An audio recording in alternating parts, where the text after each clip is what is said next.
السلام علیکم ورحمۃ اللہ وبرکاتہ۔ نحمده ونصلی علی رسولہ الکریم، اما بعد فاعوذ باللہ من الشیطان الرجیم، بسم اللہ الرحمن الرحیم، رب اشرح لی صدری ویسر لی امری واحلل عقدۃ من لسانی آمنوا اجمعون۔ کتاب اللباس، کتاب القباء وفروج حریر وهو القباء ويقال هو الذي له شق من خلفه۔ باب القباء وفروج حریر، اور ریشم کے کوٹ، وهو القباء، اور یہ فروج بھی قبا ہی ہوتی ہے، ويقال، اور کہا جاتا ہے، هو الذي له شق من خلفه، کہ یہ وہ چیز ہے یا وہ لباس ہے جس کے پیچھے سے چاک ہوتا ہے، جیسے اچکن ہوتی ہے نا، تو اس میں بیک سائڈ پہ نیچے سلٹ ہوتی ہے۔ تو قبا اس کوٹ کو کہتے ہیں جس کی آستین تنگ ہو اور وہ خود بھی درمیان سے تنگ ہوتا ہے۔ اس کو عام طور پر لوگ سفر میں یا جنگ کے موقع پر یا پھر ہمارے کلچر میں شادی بیاہ کے موقع پر پہنتے ہیں۔ حدثنا قتیبۃ بن سعید حدثنا اللیث عن ابن ابی ملیکۃ عن المسور بن مخرمۃ قال قسم رسول اللہ صلی اللہ علیہ وسلم اقبیۃ۔ ابن ابی ملیکہ مسور بن مخرمہ سے روایت کرتے ہیں کہ رسول اللہ صلی اللہ علیہ وسلم نے کچھ قبائیں تقسیم کی۔ اقبیہ قبا کی جمع ہے۔ ولم یعط مخرمۃ شیئا، اور مخرمہ رضی اللہ عنہ کو کچھ بھی نہ دیا، یعنی ان کے حصے میں کوئی چیز نہ آئی۔ فقال مخرمۃ، تو مخرمہ کہنے لگے، یا بنی انطلق بنا الی رسول اللہ صلی اللہ علیہ وسلم، کہ اے بیٹے، اے مسور، ہم چلتے ہیں رسول اللہ صلی اللہ علیہ وسلم کے پاس۔ فانطلقت معہ، تو مسور کہتے ہیں میں ان کے ساتھ چلا، یعنی اپنے والد کے۔ فقال ادخل، تو انہوں نے کہا کہ داخل ہو جاؤ۔ فادعوہ لی، اور اندر جا کر میرے لیے آپ کو بلا لاؤ، یعنی پروفٹ کو میرے لیے لے آؤ تاکہ میں بات کروں۔ قال، وہ کہتے ہیں، فدعوتہ، یعنی مسور کہتے ہیں کہ میں نے آپ کو بلایا، لہو، ان کے لیے، یعنی اپنے والد کے لیے۔ فخرج الیہ، تو وہ آپ صلی اللہ علیہ وسلم میرے والد کی طرف آئے۔ وعلیہ قباء منہا، اور آپ کے اوپر ان اقبیہ میں سے ایک قبا تھی، یعنی آپ ایک قبا اوڑے ہوئے تھے۔ فقال خبأت ھذا لک، تو آپ نے فرمایا کہ یہ میں نے تمہارے لیے چھپا کے رکھی ہوئی تھی۔ قال، تو وہ کہتے ہیں، فنظر الیہ، تو ان کے والد نے اس کی طرف دیکھا۔ فقال رضی مخرمہ، تو والد نے کہا کہ مخرمہ راضی ہو گیا، اب مخرمہ خوش ہے۔ اور دوسرا ترجمہ یوں بھی کیا گیا کہ نبی صلی اللہ علیہ وسلم نے فرمایا کہ اب خوش ہو۔ تو اس حدیث سے پتہ چلتا ہے کہ قبا پہننا جائز ہے، اور یہ آگے سے تو کھلی ہی ہوتی ہے لیکن پیچھے سے بھی کھلی ہوتی ہے، اور اکثر ایسا ہوتا ہے کہ اس کے دونوں اطراف میں ریشمی پٹی لگا دی جاتی ہے، اوپر گلے میں بھی لگا دی جاتی ہے، یہاں جو سامنے کا حصہ ہوتا ہے اس میں بھی، اور پھر یہ کہ آگے کا حصہ کھلا ہوتا ہے، بٹن وغیرہ لگے ہوئے ہوتے ہیں، تو ایسا کپڑا پہننے میں کوئی حرج نہیں ہے، یعنی اصل مقصد یہ ہے۔ لیکن قبا میں ریشم کی مقدار اتنی ہی ہونی چاہیے جتنی کہ جائز ہے، یعنی پیچھے بھی ہم پڑھ چکے نا 4 انگلی کے برابر۔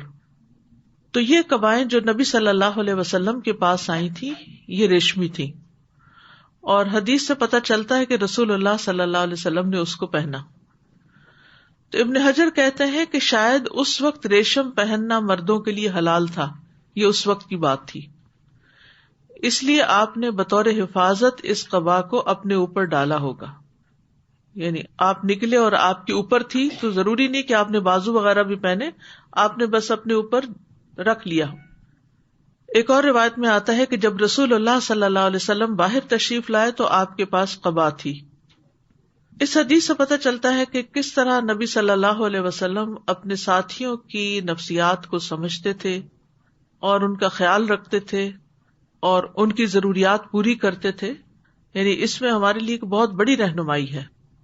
اور اس حدیث میں رسول اللہ صلی اللہ علیہ وسلم کی انکساری کا بھی پتہ چلتا ہے کہ کس طرح آپ بلانے پر اندر سے چلے آئے اور باہر آ کر ان سے بات کی.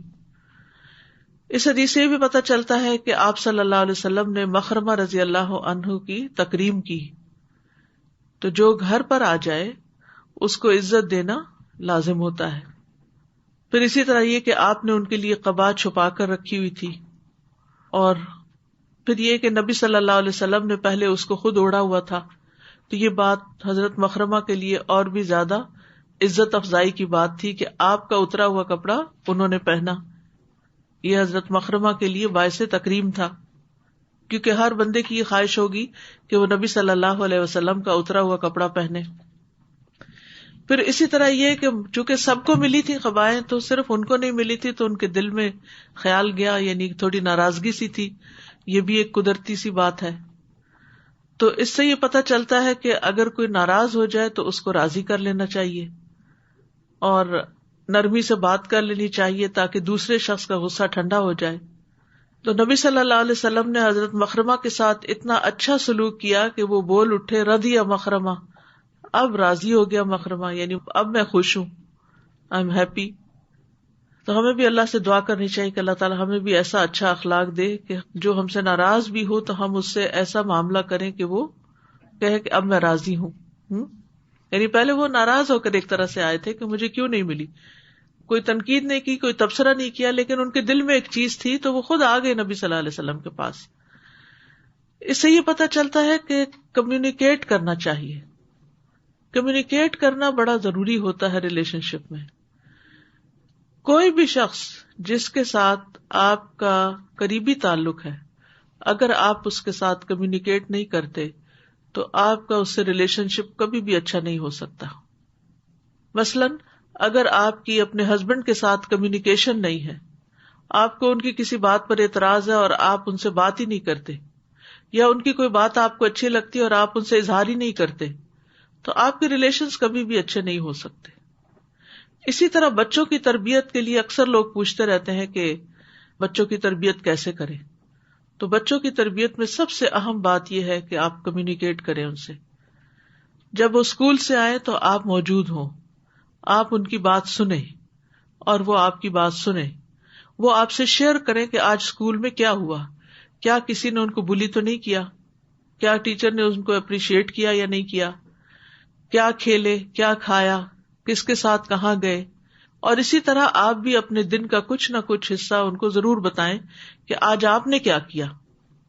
تو جب آپ بتائیں گے آپ نے کیا کیا تو آپ نے کوئی نئی بات اگر سیکھی ہوگی تو اس سے آپ کو سکھانے میں مدد ملے گی. اس طرح ہر روز قطرہ قطرہ قطرہ جمع ہوتے ہوتے بہت سا علم ان کے پاس آ جائے گا، بہت سا اخلاق اور بہت سی اچھی تربیت ہو جائے گی. تو اب جیسے یہی ایک کہانی ہے حضرت مخرمہ کی، اس کو ایک پوری سٹوری بنایا جا سکتا ہے اور بچوں کو بتائی جا سکتی ہے، تو کس طرح پھر ان کی شخصیت پر بہترین اثر ہو سکتا ہے. اسی طرح گھر میں اگر کوئی بزرگ ہے اور وہ اپنے بڑھاپے کی وجہ سے بیمار ہے، پریشان رہتا ہے، بات کم کرتا ہے یا غصے کا اظہار کرتا ہے یا کسی بھی طرح سے خفگی کا اظہار، تو اس میں آپ کو الوف نہیں ہو جانا چاہیے کہ یہ تو اگر بات نہیں کرتے تو میں تو بس کام سے کام رکھوں گا. نہیں، ان کی ناراضگی کے باوجود بھی آپ ان سے سلام دعا کرتے رہیں، حال پوچھتے رہیں، کچھ نہ کچھ بات ان سے کرتے رہیں. اسی طرح اگر آپ کے چھوٹے چھوٹے بچے اپنے نہیں نواسے نواسی ہے یا کوئی، تو ان کے ساتھ بھی آپ بات چیت کریں. اس کے بغیر آپ تربیت نہیں کر سکتے. اسی طرح دوست ہیں تو دوستی بھی اسی وقت برقرار رہتی ہے جب آپ ان کے ساتھ سلام دعا کرتے رہتے ہیں. اور پھر یہ ہے کہ ایک دوسرے کے ساتھ کوئی نہ کوئی چیز شیئر کرتے رہتے. خیر آج کے دور میں شیئرنگ زیادہ ہو گئی ہے کیئرنگ کی نسبت. جو چیز ادھر ادھر سے ملی فوراً بس وہ ویڈیو اور دوسرے کا فون بھر دیا، اوور لوڈ کر دیا. لیکن یہ کہ وہ بعض اوقات خود بھی چیزیں نہیں دیکھی ہوتی، صرف ٹائٹل پڑھ کے دوسرے کو آگے بھیج دیتے ہیں. تو اس سے تو پرہیز کرنا چاہیے. یعنی وہ بات جو دوسرے کے لیے بوجھ بنے اور دوسرے کے لیے باعث اذیت ہو تو اس سے اجتناب برتنا چاہیے. لیکن ویسے یعنی شیئرنگ جو ہے، کوئی بات ہے، کوئی واقعہ ہے، کوئی چیز اچھی پڑی ہے، کوئی مفید بات ہے، تو اس کے ساتھ آپ ایک دوسرے سے کمیونیکیٹ کر سکتے ہیں. تو صرف کمیونیکیشن ہی نہیں بلکہ اچھی کمیونیکیشن کا بھی ڈھنگ اور طریقہ آنا چاہیے. پھر اسی طرح آپ دیکھیے کہ پیار سے بات کرنا کہ کس طرح انہوں نے کہا یہ میں نے تمہارے لیے چھپا کے رکھی ہوئی تھی، خبأت ھذا لک، اس سے ان کو کتنی اچھی فیلنگ ہوئی ہوگی کہ اچھا میرے لیے رکھی ہوئی تھی، یعنی میں تو سوچ رہا تھا کہ مجھے تو دیا ہی نہیں آپ نے کچھ. یعنی امپورٹینس دینے والی بات ہے نا، اہمیت دینے والی بات ہے. یہی وجہ ہے کہ صحابہ کرام جو تھے وہ نبی صلی اللہ علیہ وسلم پر دل و جان نچھاور کرتے تھے، کیونکہ آپ ان کے لیے کیئرنگ تھے. آپ نے مخرمہ رضی اللہ عنہ کے بارے میں اور ہارڈلی کچھ سنا ہوگا، کم ہی کوئی حدیث سنی ہوگی، لیکن اس سے یہ پتہ چلتا ہے کہ صرف آپ مشہور صحابہ کے ساتھ ہی اپنا تعلق نہیں رکھتے تھے، بلکہ دیگر صحابہ کے ساتھ بھی آپ کا تعلق اور ریلیشن شپ اچھا تھا.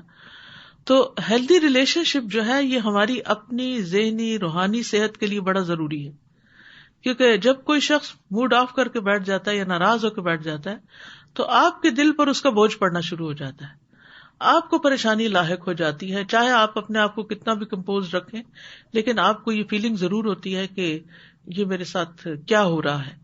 یعنی اس گھر میں کوئی روشنی نہیں ہوتی، اس گھر میں کوئی خوشی نہیں ہوتی کہ جس کے رہنے والے اپنے اپنے کمرے میں بند ہوں اور کوئی کسی سے کلام ہی نہ کرتا ہو اور بات ہی نہ کرتا ہو اور کہیں اکٹھے ہونے کا موقع ہی نہ ہو. ٹھیک ہے، بعض اوقات کاموں کی نوعیت، بعض اوقات پڑھائیوں کی نوعیت ایسے ہوتی ہے کہ جس میں ہر ایک اپنے اپنے کام میں ہوتا ہے، لیکن کوئی نہ کوئی وقت ضرور ایسا نکالنا چاہیے، کوشش کر کے نکالنا چاہیے. اور بحیثیت ماں، ایک ماں کا فرض ہوتا ہے کہ وہ فیملی کو اکٹھا کرے اور انہیں ایک جگہ بٹھائے، چاہے کھانے پہ اکٹھا کرے یا کسی اور موقع پر جو بھی گھر والوں کو سوٹ کرتا ہو. تو اس سے آپ دیکھیں کہ جو آپ دین پڑھ رہے ہیں وہ آپ کا دین دوسروں تک بھی ٹرانسفر ہوگا انشاءاللہ. پھر اسی طرح یہ بھی پتہ چلتا ہے اس باب سے اور اس حدیث سے کہ لباس کے بارے میں ہمارے دین میں وسعت ہے. ٹھیک ہے، تو لباس پہننے میں بنیادی اور اہم قاعدہ یہ ہے کہ جب تک کسی لباس کے حرام ہونے کی کوئی دلیل نہ ہو تو ہر طرح کا لباس پہننا جائز ہے، کیونکہ هو الذی خلق لکم ما فی الارض جمیعا ثم استوى الی السماء فسواہن 7 سماوات وہو بکل شیء علیم. وہی ہے جس نے زمین میں جو کچھ ہے سب تمہارے لیے پیدا کیا ہے. جب سب ہمارے لیے ہے تو اس میں سے کس چیز کو ہم نے اپنے اوپر حرام قرار دینا ہے جس کی صریح قرآن و سنت میں ہمیں کوئی دلیل مل جائے کہ جیسے مردوں کے لیے ریشم پہننا منع ہے، یا پھر عورتوں کے لیے تنگ لباس یا باریک لباس پہننا منع ہے. تو ایسی چیزیں تو ہم نہیں پہنیں گے، لیکن اللہ سبحانہ وتعالیٰ نے اگر ریشم پیدا کیا تو ریشم پہننے میں کوئی حرج نہیں. اسی طرح باقی چیزیں بھی ہیں، کاٹن ہے، دیگر چیزیں ہیں جن سے لباس بنتے ہیں. تو اصل قاعدہ کیا ہوا کہ لباس اپنی قسم، مقدار، کیفیت کے اعتبار سے حلال ہے جب تک اس کے حرام ہونے کی کوئی دلیل نہ ہو. حدثنا قتيبة بن سعيد حدثنا الليث عن يزيد بن ابي حبيب عن ابي الخير عن عقبة بن عامر رضی اللہ عنہ انه قال، عقبہ بن عامر کہتے ہیں، اہدی لرسول اللہ صلی اللہ علیہ وسلم فروج حریر، رسول اللہ صلی اللہ علیہ وسلم کے لیے ریشمی قبا ہدیے میں آیا. فلبسہ، تو آپ نے اس کو پہنا. ثم صلی فیہ، پھر آپ نے اس میں نماز پڑھی. ثم انصرف، پھر آپ سلام پھیر کے ہٹے. فنزعہ نزعا شدیدا، تو آپ نے اس کو شدت کے ساتھ اتار دیا. کلکارہ لہ، جیسے ناپسند کر رہے ہوں. ثم قال لا ينبغي هذا للمتقین، پھر فرمایا ایسا لباس متقی لوگوں کے لیے درست نہیں. تابعہ عبداللہ بن یوسف عن اللیث وقال غیرہ فروج حریر، یعنی ایک روایت میں فروج حریر آیا ہے اور دوسری میں فروج حریر. تو اس حدیث سے یہ پتہ چلتا ہے کہ وہ قمیص یا وہ قبا جو رسول اللہ صلی اللہ علیہ وسلم کے جسم پر تھی، یا تو وہ پوری کی پوری ریشم سے بنی ہوئی تھی یا پھر اس میں ریشم کی مقدار زیادہ تھی. اور یہ بھی ہو سکتا ہے کہ ابتدا میں ایسی قمیص پہننے کی رخصت تھی اور بعد میں منع کر دیا گیا کہ نبی صلی اللہ علیہ وسلم نے اس کو پہنا، اس میں نماز پڑھائی، اور اس کے بعد آپ صلی اللہ علیہ وسلم نے بہت جلدی سے اس کو اتار دیا، یعنی اتارنے میں جلدی کی، اور فرمایا ھذا لا ينبغي للمتقین، کہ یہ متقی لوگوں کے لیے پہننا درست نہیں. کیوں نہیں متقی لوگوں کے لیے پہننا درست؟ کیونکہ اس میں ریشم زیادہ تھا. اسی طرح مسند احمد میں بھی یہ روایت آتی ہے، عقبہ بن عامر سے مروی ہے کہ ایک مرتبہ رسول اللہ صلی اللہ علیہ وسلم کی خدمت میں ایک ریشمی جوڑا ہدیے میں آیا، بس آپ صلی اللہ علیہ وسلم نے اس کو پہنا، پھر اسی میں لوگوں کو مغرب کی نماز پڑھائی. نماز سے فارغ ہو کر آپ نے اسے بے چینی سے اتار دیا، یعنی آپ کو پسند نہیں آیا، اور فرمایا بے شک یہ لباس متقیوں کے شایان شان نہیں. آپ نے یعنی معمول کی طبیعت کے برعکس تھوڑا ناراضگی کا سا اظہار کیا اور فرمایا کہ یہ درست نہیں متقیوں کے لیے. تو متقیوں کے لیے اللہ کا حرام کردہ لباس پہننا جائز نہیں. آپ دیکھیے کہ قرآن میں تقویٰ کا اتنا زیادہ حکم ہے، اور تقویٰ کے ساتھ کامیابیاں باندھ دی گئی، اور عاقبت کا انجام بھی متقی لوگوں کے لیے اچھا ہے. تو تقویٰ اندر کا لباس ہے، وہ لباس التقویٰ دل کا لباس ہے، دل کی کیفیت اور اللہ سے ڈرنا. اور پھر تقویٰ میں یہ بھی شامل ہے کہ آپ اپنے ظاہری حال حلیے کو بھی اللہ کی پسند کے مطابق کریں. ٹھیک ہے، یعنی آپ کا لباس بھی درست ہو. مثلاً آپ لوگ قرآن مجید پڑھ لیتے ہیں اور اس میں آپ کو یہ پتہ چل جاتا ہے کہ مومن عورت کے لیے نان محرم مردوں کے سامنے اپنی زینت ظاہر کرنا درست نہیں، تو پھر اگر کوئی کرتا ہے تو اس کا مطلب ہے کہ وہ تقویٰ کے خلاف عمل کر رہا ہے. اسی طرح اگر کوئی ایسا لباس پہن لیتا ہے جو ٹائٹ ہے، جس سے جسم کا سطر ننگا ہو رہا ہے، تو چاہے آپ گھر میں ہی پہن رہے ہیں، چاہے آپ اپنے بچوں کے سامنے پہن رہے ہیں، پھر بھی درست نہیں کر رہے، کیونکہ بچوں کے سامنے بھی لباس ساتر ہونا چاہیے. یہ سوچ کے کہ بچے ہی ہیں کیا فرق پڑتا ہے، یا گھر میں ہسبینڈ ہے تو کیا فرق پڑتا ہے. لیکن اگر ہسبینڈ کے علاوہ کوئی بھی اور ہے تو اس کو آپ کو اپنا جسم نہیں دکھانا چاہیے، چاہے ویسے ننگا کر کے یا باریک کپڑا پہن کے یا بہت ٹائٹ کپڑا پہن کے. یہ تقویٰ کے خلاف ہے. تو متقی جو ہوتا ہے وہ دوسروں سے مختلف ہوتا ہے. متقی عام زمانے کی روش پہ نہیں چلتا، وہ اس طریقے پر چلتا ہے جو اللہ سبحانہ تعالیٰ کو پسند ہوتا ہے. ہم اگر صرف اس لیے مناسب کپڑے پہن رہے کہ ہمیں ایسے پسند ہے، ذاتی پسند ہے، تو اس پر ثواب نہیں ہوگا. لیکن اگر ہم لباس کا انتخاب کرتے ہیں کہ اللہ تعالیٰ کو ایسا پسند ہے تو اس پر آپ کو اجر و ثواب بھی ہوگا. تو ہمیشہ یہ ہوتا ہے کہ عام اور خاص لوگوں میں فرق ہوتا ہے.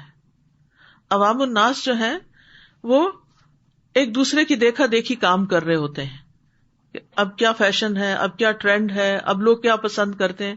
یہ عام لوگوں کا طریقہ ہوتا ہے. لیکن خاص لوگ جو ہیں وہ عام لوگوں کی طرح کپڑے نہیں پہنتے. دنیا کے اعتبار سے بھی جو فیشن عام ہو جائے وہ اس کو چھوڑ دیتے ہیں، وہ کوئی اور نیا اختیار کر لیتے ہیں.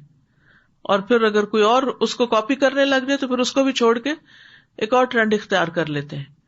تو جو متقی ہوتا ہے وہ عام لوگوں کو فالو نہیں کرتا، وہ فالوور نہیں ہوتا، وہ لیڈر ہوتا ہے. وہ نیکی کے ساتھ، تقوی کے ساتھ وَجَعَلْنَا مِنْهُمْ أَئِمَّةً يَهْدُونَ بِأَمْرِنَا لَمَّا صَبَرُوا. بنی اسرائیل کی ان لوگوں کی تعریف کی گئی کہ جو ہمارے حکم کے مطابق رہنمائی کرتے ہیں، خصوصاً وہ لوگ جو دوسروں کو درس دینے والے ہوں، دوسروں کی رہنمائی کرنے والے ہوں، انہیں ان چیزوں کا خیال رکھنا چاہیے. اور تقوی کے اعتبار سے بھی لوگوں کے درجات ہیں. ویسے تو قرآن مجید میں نارملی آتا ہے نا وَلِكُلٍّ دَرَجَاتٌ مِّمَّا عَمِلُوا. تو تقوی کا ایک درجہ تو یہ ہے کہ انسان کفر اور شرک چھوڑ کر ایمان لے آئے، پھر یہ کہ حرام چھوڑ کر حلال اختیار کرے، پھر یہ کہ کبیرہ گناہ چھوڑ کر جو اللہ کی پسند کے کام ہے وہ کرے، پھر یہ ہے کہ مشکوک ناپسندیدہ چیزیں اور شک والی چیزیں بھی چھوڑ دے. دا ما یریبک الی ما لا یریبک. تو یہ تقوی کا اعلیٰ درجہ ہے کہ جس چیز میں اس کو شک ہو جائے کہ کچھ ٹھیک نہیں معلوم ہوتا یہ پہننا، کیونکہ انسان کا دل تو اس کو بتا ہی دیتا ہے، تو انسان پھر اس کو بھی چھوڑ دے. تو تقوی کا عام درجہ اسلام میں داخل ہونا ہے، اور تقوی کا خاص درجہ احسان کی روش اختیار کرنا ہے. وہ ایمان، اسلام، احسان ہے نا. تو ایمان پہلا درجہ ہے کہ آپ اسلام قبول کر لیں. ایسے شخص نے اپنے آپ کو آگ سے بچا لیا. لیکن اسلام میں آنے کے بعد پھر اوپر درجے ہیں، اور پھر کرتے کرتے انسان مقربون کے درجے تک پہنچ جاتا ہے، جو اللہ کے بہت قریبی لوگ ہوتے ہیں، خاص ہوتے ہیں، اولیاء اللہ ہوتے ہیں. اور اس کا مطلب نہیں کہ وہ کسی کونے میں چھپ کر بیٹھے ہوئے ہوتے ہیں، وہ عام لوگوں کے اندر اللہ کی مرضی کے مطابق زندگی گزارتے ہوئے زندگی بسر کرتے ہیں. یعنی اصل اولیاء کون ہے کہ جن کے اندر اللہ کا تقویٰ ہوتا ہے. الذین آمنوا وکانوا یتقون. اور یہاں پر متقی کو خاص کرنے کی وجہ کیا ہے کہ ایسا لباس متقی نہیں پہنتے تاکہ لوگوں کے اندر موٹیویشن پیدا ہو کہ ہمیں ایسا کام نہیں کرنا اور وہ کام کرنا ہے جو اللہ تعالیٰ کی پسند کا ہے. اور پھر یہ ہے کہ ریشم جو ہے یہ صرف مردوں پر حرام ہے، عورتوں پر حرام نہیں ہے. اور بہت سے احکامات میں عام طور پر عورتیں مردوں کے حکم میں داخل ہوتی ہیں. اور ہو سکتا ہے کہ آپ سوچتے ہو جب یا ایھا الذین آمنوا کہا جاتا ہے تو اس میں مردوں کو خطاب ہوتا ہے، مذکر کا صیغہ استعمال ہوتا ہے، عورتوں کو کیوں نہیں ہوتا؟ اس کی ایک بنیادی وجہ یہ ہے کہ عورتیں مردوں کے ساتھ ہی اس حکم میں شامل ہوتی ہیں، لیکن مذکر صیغہ اس لیے استعمال ہوتا ہے کہ مردوں کی ذمہ داری ہوتی ہے کہ وہ ان احکامات کی امپلیمنٹیشن خواتین سے کروائیں. جیسے مرد قوام ہوتے ہیں تو باپ کی ذمہ داری ہے کہ وہ اپنی بچیوں سے وہ کام کرائے جو اللہ نے ان کو حکم دیا، وہ اس چیز کا نگران اور محافظ ہے. کلکم راعٍ وکلکم مسئول عن رعیتہ. اور اسی طرح جیسے شوہر ہے تو وہ بیوی کا ذمہ دار ہے کہ وہ اللہ کے احکامات کی پابندی کر رہی ہے یا نہیں کر رہی، اس سے اس کے بارے میں پوچھا جائے گا. ماں ہے تو وہ بھی بچوں کے لیے ذمہ دار ہے، اس سے پوچھا جائے گا کہ اس نے اپنے بچوں کی تربیت کیسے کی، اللہ تعالیٰ کے احکامات کی پابندی کروائی یا نہیں کروائی. ٹھیک ہے، تو اس لیے بعض اوقات یہ ہوتا ہے کہ خواتین کے لیے بھی الگ احکامات ہوتے ہیں، لیکن جنرلی مردوں کے ساتھ ہی ان کا ذکر ہوتا ہے. اور کچھ لوگ اس پہ اوفینڈ بھی ہوتے ہیں جو یعنی فیمنسٹ اپروچ مائنڈ سیٹ کے ہوتے ہیں کہ یہ کیوں. تو اس میں یہ ہے کہ حکم دونوں کے لیے ہی ہے، ایسا نہیں ہے کہ نہیں، لیکن ذمہ داری ایک کی رکھی گئی کہ وہ دوسرے سے کروائے. پھر اسی طرح آپ دیکھیے کہ جیسے قد افلح المؤمنون الذین هم فی صلاتهم خاشعون ہے، تو اب ایسے تھوڑی ہے کہ اس میں عورتیں شامل ہی نہیں ہیں اور وہ نمازوں میں چاہے خشوع نہ کریں یا باقی کام نہ کریں تو ان پہ کوئی پابندی نہیں، وہ اس حکم میں شامل ہے. مرد اور عورت کے احکامات میں فرق وہاں ہوتا ہے جہاں یا تو کسی چیز کی بہت تاکید ہوتی ہے، یا پھر عورتوں کے مخصوص احکامات ہوتے ہیں، یا پھر وہ چیزیں عورتوں میں زیادہ پائی جاتی ہیں. مثلاً سورۃ النور کی آیت 23 ہے، ان الذین یرمون المحصنات الغافلات المؤمنات لعنوا فی الدنیا والآخرہ ولہم عذاب عظیم. بے شک وہ لوگ جو پاک دامن بے خبر مومن عورتوں پر تہمت لگاتے ہیں وہ دنیا اور آخرت میں لعنت کیے گئے اور ان کے لیے بہت بڑا عذاب ہے. ٹھیک ہے، اب اس کا کیا مطلب ہے؟ کوئی عورت اگر کسی پاک دامن مرد پر بدکاری کا الزام لگا دے تو یہ جائز ہے؟ نہیں، جائز نہیں ہے، یہ بھی ایسا ہی بڑا جرم ہے. لیکن عموماً کیا ہوتا ہے کہ مردوں پر کوئی الزام لگانے سے ڈرتا ہے، یا پھر یہ ہے کہ کوئی پروو نہیں کر سکتا، تو عورتوں کو کمزور سمجھ کر لوگ ان پر الزام آسانی سے لگا دیتے ہیں. تو اس لیے اللہ تعالیٰ نے یہاں مردوں کا ذکر نہیں کیا، عورتوں کا کیا، اور مرد ان کے تابع آ گئے، یعنی حکم میں تابع ہے، یعنی مرد بھی یہاں مراد ہے. تو قاعدہ کیا ہے کہ جو احکامات مذکر کے لفظ کے ساتھ آتے ہیں ان میں عورتیں بھی داخل ہوتی ہیں، اور جو احکامات عورتوں کے لفظ کے ساتھ آتے ہیں ان میں مرد بھی داخل ہوتے ہیں. ہاں اگر کوئی دلیل ہو اس سے الگ کرنے کی تو یہ اور بات ہے. پھر اسی طرح بعض اوقات ہم بچوں کو ریشم پہناتے ہیں تو لوگ کہتے ہیں کہ اس کا کیا حکم ہے، یہ تو بچہ ہی ہے نا، کیا فرق پڑتا ہے. تو اگر میل بچہ ہے یعنی میل بیبی ہے تو اس کو ریشم نہیں پہنایا جائے گا، اگر فیمیل ہے تو اس کے لیے جائز ہے. یعنی بچوں کے لیے وہی حکم ہے جو بالغوں کے لیے ہے، اور بچے کے لیے ایسا لباس پہننا حرام ہے جو بالغ آدمی کے لیے حرام ہے، کیونکہ بچوں کا تقوی کا تعلق ان کے والدین کے تقوی سے ہے. ٹھیک ہے، اور چھوٹے بچوں پر بھی شریعت کے اصول لاگو کرنے چاہیے تاکہ وہ بڑے ہو کر ان کی پابندی کر سکیں. ورنہ کئی سال تک آپ ان کو کھلی چھوٹ دیے رکھتے ہیں، پھر اچانک ان پہ پابندیاں لگاتے ہیں تو وہ پابندیاں ان پر بڑی بھاری ہو جاتی ہیں. تو آپ ان کو ساتھ ساتھ ذہن میں یہ ڈالتے جائیں کہ یہ اس ایج تک ہوگا، یہ اس ایج تک ہے، یہ اتنے دن کے لیے ہے. جس طرح آپ باقی چیزوں میں جیسے اسکرین ٹائم آپ دیتے ہیں تو آپ کہتے ہیں یہ 1 گھنٹے کے لیے ہے بس، تو اسی طرح اگر کچھ چیزوں میں آپ چھوٹ دے رہے ہیں، جیسے نماز 7 سال تک نہیں پڑھنی ہوتی، آپ مینٹلی ان کو پریپیئر کرنا شروع کر دیتے ہیں. اب آپ اتنے سال کے ہو جائیں گے، اب اتنے منتھ رہ گئے ہیں، پھر آپ نماز شروع کریں گے. یہ چیزیں ان کے ذہن میں ڈالی جانی چاہیے تاکہ وہ اس کے لیے مینٹلی پریپیئرڈ ہو. اور یہ